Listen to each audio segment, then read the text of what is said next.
বন্ধুরা, সুতোবাস kitchen with ব্লগে সবাইকে স্বাগত। আজকে না দেখো পার্শে মাছ নিয়ে এসছে আর কি ছেলে, তাই পার্শে মাছের একটা রেসিপি করব কালো জিরে বাটায়। আর কোনো মশলা যাবে না। এই দেখো এখানে নিয়ে নিচ্ছি যে অল্প করে কালো জিরে, সর্ষে, দুটো কাঁচা লঙ্কা আর পোস্ত আর একটা টমেটো।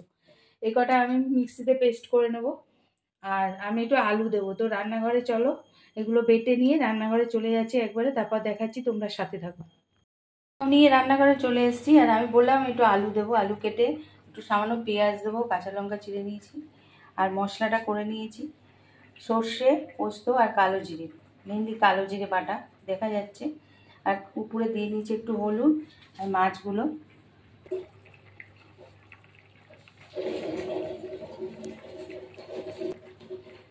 সর্ষের তেল বসিয়ে দিয়েছি, এবার মাছগুলো ভেজে নিই। মাছগুলো ভাজতে বসিয়েছি, মাছ ভাজা হয়ে গেলে আবার ফিরে আসি। মাছগুলো এক পিঠ হয়ে গেছে, আর এক পিঠ হয়ে গেলে নামিয়ে নেবো। আর এদিকে মশলাটার মধ্যে আমি একটু লেবু চিপে নিই।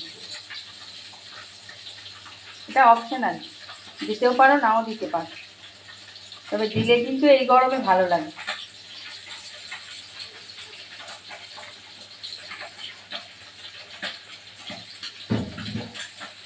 জল দিয়ে মশলাটা রেডি করে রাখি।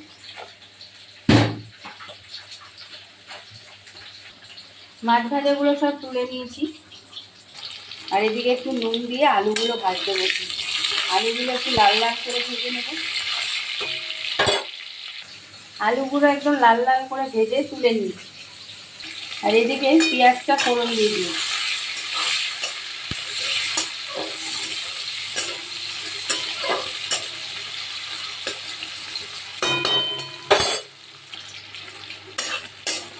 পেঁয়াজটা কিন্তু ভাজা হয়ে গেছে, এবার যে মশলাটা বানিয়ে রেখেছি ওইটা দিই।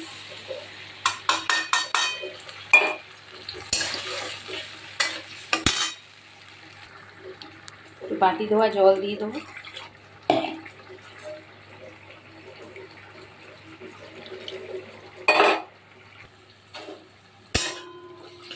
মশলাটা তো কষে গেছে, এবার আমি এখানে না আলুগুলো দিয়ে দেবো।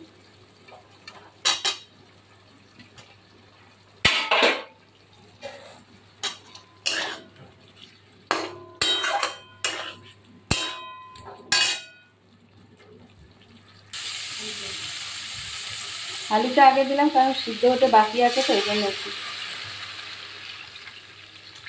মাখা মাখা হবে, তাই বেশি জল দিলাম না। আর নুনটা এই সময় দেখে নিই। ফুটে উঠলে মাছ, কাঁচা লঙ্কা আর ধনে পাতা দিয়ে নামিয়ে নেব। ঝোলটা কিন্তু একটু মাখা মাখা হবে, তাই একটু ধনে পাতা দিয়ে দিলাম আর একটুখানি কাঁচা লঙ্কা দেবো। আর একটুবার মাখা মাখা করে আমি নামিয়ে নেব। আর তার আগেই বলে দিই যে ভিডিওটা ভালো লাগলে সাথে থেকো। আসবো পরবর্তী কোনো ভিডিও নিয়ে, ততক্ষণের জন্য সবাই ভালো থেকো, সুস্থ থেকো, সাবধানে থেকো। তো ঝোলটা আমি নামিয়ে তোমাদের দেখিয়ে দিচ্ছি। কালো জিরে বাটায় পার্শের ঝাল কেমন লাগলো অবশ্যই জানিও, আর অবশ্যই করে খেও। তো আজ আসি, টাটা।